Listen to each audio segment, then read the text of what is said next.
Bonjour à tous et bienvenue sur ce journal enregistré au CIPCA, le salon de l'immobilier bas carbone, à la rencontre de tous les acteurs qui font la ville de demain.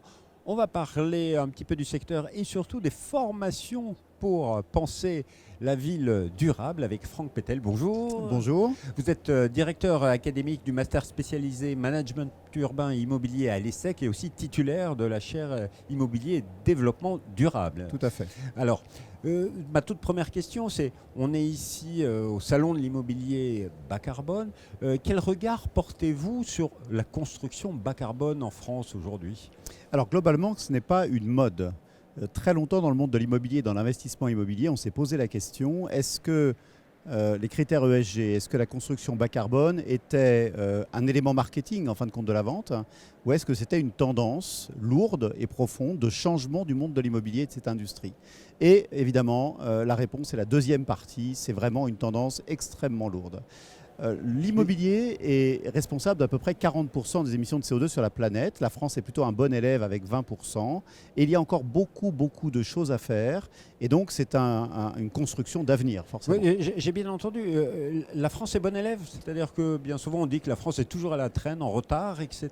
Et là, sur cette question de l'immobilier bas carbone, on est presque exemplaire. Mais vous connaissez les Français, hein. Les Français pensent que la France est un enfer alors que le reste de la planète pense que la France est un paradis, hein. Non, nous sommes évidemment plutôt des bons élèves, mais il reste encore beaucoup de travail à faire. Ce n'est pas une supposition, mais nous savons que l'accélération du réchauffement climatique est due à l'homme, hein. L'immobilier a sa part, malheureusement, dans ce réchauffement climatique. Et nous sommes contraints d'aller dans cette voie, et c'est une bonne chose pour les futures générations. Alors nous sommes dans une émission où on aime bien parler d'emploi et de formation. Alors Oui. Côté emploi, est-ce qu'on peut dire que c'est un secteur d'avenir qui va offrir des opportunités dans les années à venir ? Alors, c'est un secteur d'avenir pour plein de raisons. J'enseigne aussi la finance à l'ESSEC, et quand vous voyez maintenant les financements des grands projets immobiliers, tous les investisseurs institutionnels type compagnie d'assurance, voire les banques, investissent uniquement dans des projets labellisés, donc qui respectent l'environnement, donc des projets bas carbone. Donc labellisés, vous avez différents types de labels qui sont utilisés dans cette industrie. Donc c'est une tendance lourde, il y aura beaucoup de métiers qui vont apparaître, il y a déjà beaucoup de demandes dans cette voie-là, et puis des métiers qui vont, parce qu'on prend en considération maintenant tout le cycle de la construction, c'est-à-dire de la conception à la fabrication, à l'utilisation, puis à la déconstruction éventuelle de l'actif, du bâtiment. Tous les métiers seront impactés, du métier de manager, concepteur, Absolument. gestionnaire, au constructeur, au métier de maçon. Qui lui Absolument, aussi ça commence par la conception, par les métiers d'architecte et de conception, puis par la fabrication avec des matériaux bas carbone qui sont utilisés de plus en plus. Et il faut penser le bâtiment effectivement pour qu'il soit le plus sobre en consommation d'énergie par exemple, mais pas que, en consommation d'eau aussi. Et puis après par la suite dans l'exploitation, hein, ça passe aussi par la formation des collaborateurs des grands groupes, des sociétés, puis par la déconstruction et la réutilisation par la suite des remblais, hein, c'est-à-dire des produits issus de la déconstruction du bâtiment. Voilà, c'est toute une nouvelle économie, vous l'avez bien entendu, qui s'ouvre à nous avec plein d'opportunités. Mais il faut se former. Alors il y a différentes formations. Vous dirigez un master spécialisé management urbain immobilier, justement le développement durable. Et l'immobilier bas carbone est au cœur aussi de vos préoccupations. Alors il est au cœur d'une vaste équation en vérité. Il est d'abord au cœur d'une équation économique, c'est-à-dire que un bâtiment se fait si derrière, vous proposez à l'investisseur un retour sur investissement qui correspond au risque qu'il va prendre. Il est au cœur de la construction de la ville.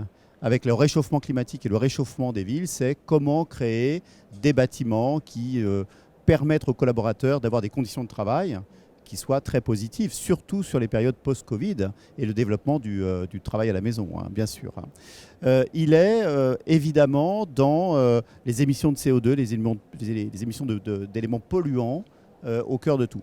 Alors, dans ce master spécialisé, on mêle à la fois l'urbanisme et l'immobilier. L'immobilier est un produit qui se met au centre de la ville et évidemment, on regarde toutes les infrastructures. C'est la création de la ville. Donc vous avez aussi des normes hein, qui sont heureusement là. On a parlé beaucoup de la ZAN, on a parlé de la RT 2012 et 2020 par la suite. Et on doit prendre en compte maintenant tous ces éléments pour créer une ville qui soit meilleure, plus respectueuse de l'environnement et des personnes, évidemment. Alors pour ceux qui nous écoutent, votre master, c'est pour qui? Alors essentiellement 3 catégories de personnes. Des ingénieurs qui sortent de très belles écoles d'ailleurs. On a des ingénieurs de l'INSA par exemple, de l'ESTP, de l'école polytechnique féminine. Nous avons aussi des architectes diplômés qui viennent chez nous pour à la fois acquérir la partie économique de l'équation, mais aussi intégrer cette partie économique et dans l'ESG, dans l'équation, pour que derrière, un projet devienne réalité aussi. Et puis nous avons aussi des 3e cycles universitaires, déjà spécialisés en urbanisme et en immobilier, et qui viennent chez nous beaucoup pour la partie financement d'un projet et conception d'un projet, montage financier d'un projet. Et ensuite, je sais que les grandes écoles ont toujours un réseau d'alumni. Alors le SEC, c'est 71 000 alumni. C'est 4 programmes dédiés à l'immobilier et à l'urbanisme au sein de l'ESSEC, donc 130 étudiants à peu près, à la fois en exécutive et en formation initiale, 130 étudiants tous les ans qui sortent. C'est des alumni qui sont organisés. Nous avons un club Ville et Territoire à l'ESSEC, avenue de Prix-Edland avec la Maison des ESSEC, avec beaucoup d'organisations et puis beaucoup de connexions avec le CIPCA par exemple, avec la RICS, la RIX, avec le GRI, avec l'ULI. Avec énormément et on les retrouve, vos étudiants, dans toutes les entreprises qu'on a pu rencontrer. Absolument, absolument. Et c'est ça qui est bien avec l'ESSEC, c'est que quand vous arrivez dans une grande entreprise, j'ai vu ICAD, j'ai vu WO2, j'en ai vu d'autres, eh bien vous avez des diplômés de l'ESSEC et vous êtes toujours attendu par des diplômés de l'ESSEC, partout. Monsieur Bettel, merci pour votre témoignage. Merci beaucoup, un vrai plaisir pour moi. Merci beaucoup. Alors, si vous voulez en savoir plus sur ce master, vous pouvez bien sûr aller sur www.essec.edu. Vous trouverez toutes les informations sur le master spécialisé. Et quant à moi, je vous dis à bientôt pour de nouvelles rencontres sur le CIPCA. Au revoir.